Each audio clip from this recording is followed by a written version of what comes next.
Happy Easter from the Jameson household. The kids are in bed. I finished stuffing the plastic eggs with some chocolate eggs. We colored eggs this morning and they're in the fridge waiting for the morning. And all our surprises are set up on the love seat in the living room. So I wanted to get a head start on my cooking for tomorrow. We're going to be having Easter brunch. Since my husband works in the restaurant industry, that means he has to work tomorrow. But we're lucky that he only has to go in at 3 o'clock, so we're going to have a brunch to celebrate with him. Just the four of us, our nice little cozy family. And I wanted to make my savory cream cheese scones tonight, so I wouldn't have to make them in the morning. And of course, the cream cheese I'll be using today is Philadelphia cream cheese. So let's get started.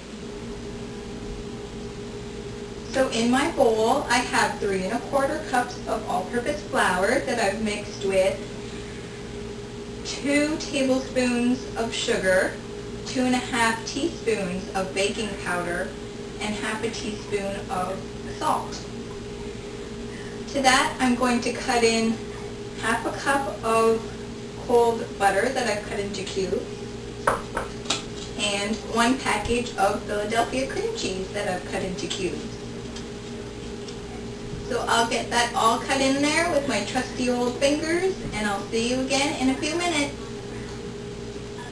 So I realized that my bowl was going to be a bit small, so I just changed it out, and I finished cutting in the butter and the cream cheese. You just want it to a crumbly mixture like that.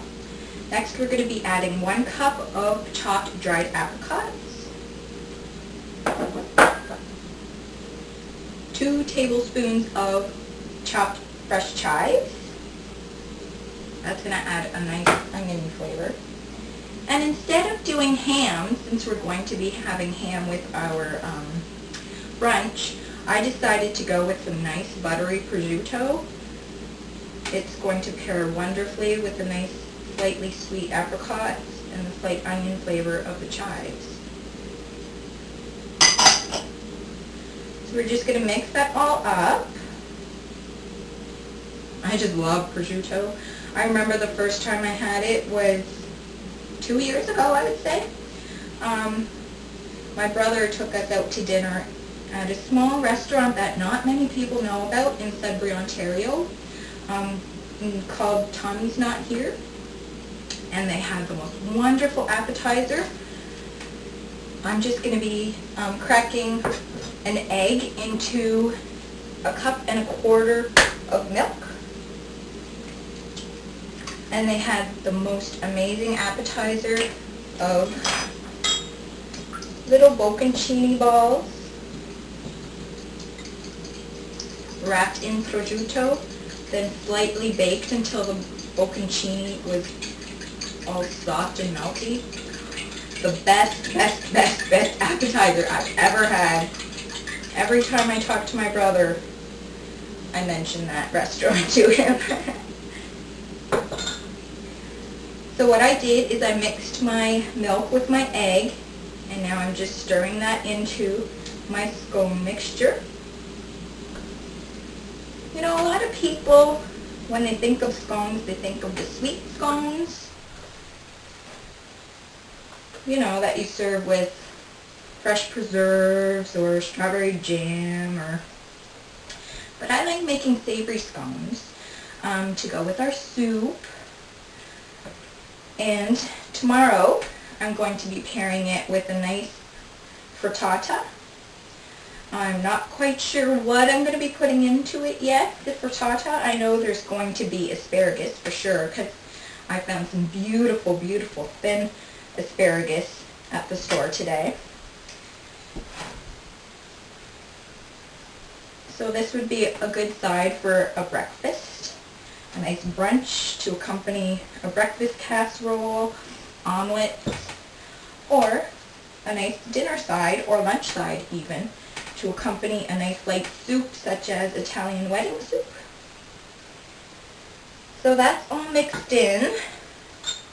And now what I want to do is just dump this onto my cutting board. It doesn't want to come out. There we go. Just get all those last few bits out of there. I just want to knead it a little more. I should have put a cloth under my cutting board. This seems a little wet for my taste, so I'm going to knead in a bit more flour and I'll see you in a few minutes. So this is supposed to be the part where I show you that I've added about an extra third of a cup of flour to my scone mixture because I found the dough too wet. Then what I did after that, my camera cut out, so I lost all that footage, and I don't really want to make a whole bunch of other scones, so I'm just going to explain it. What I did after I added the extra flour, I floured my board, patted everything down into a circle about 3/4 of an inch thick, and cut them into 6 wedges. I then placed the wedges onto a parchment-lined cookie sheet and threw them in my 425-degree oven for about 8 to 10 minutes until they were golden brown. So I'm really sorry you didn't get to see that step, but what can you do? My camera seems to be very temperamental. It's hit or miss lately making these videos. So I hope you accept my apologies, and hopefully next time the video will be from start to finish. Thanks. So the scones came out of the oven a few minutes ago. I just let them cool off a little bit, so when I taste one, I don't burn myself. And I'm just going to place them on a cake stand. Just arrange them however you think they'd look nice.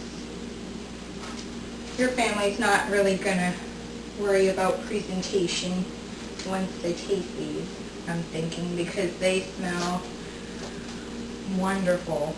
Wonderful, wonderful. I'm pretty sure my husband might be sneaking one of these when he comes home early in the morning.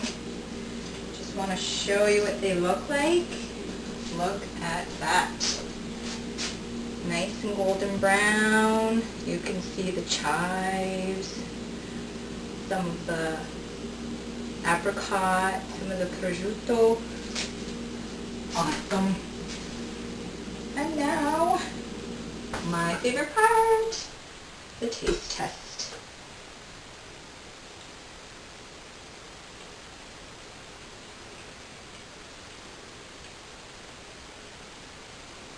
These are really good. I had never made scones with cream cheese before, but these are amazing. You have almost like a sour, creamy tanginess to it, but it's from the cream cheese with the chives, the nice sweet bits of apricot. Oh my goodness. Really good. So before I eat all of this on camera, I just want to say thanks again for coming into my kitchen today, and I hope everyone has a wonderful Easter and happy cooking. I know Philly's going to be gracing a lot of tables this year. So thanks again for watching, and I'll see you next week. Thanks. Bye.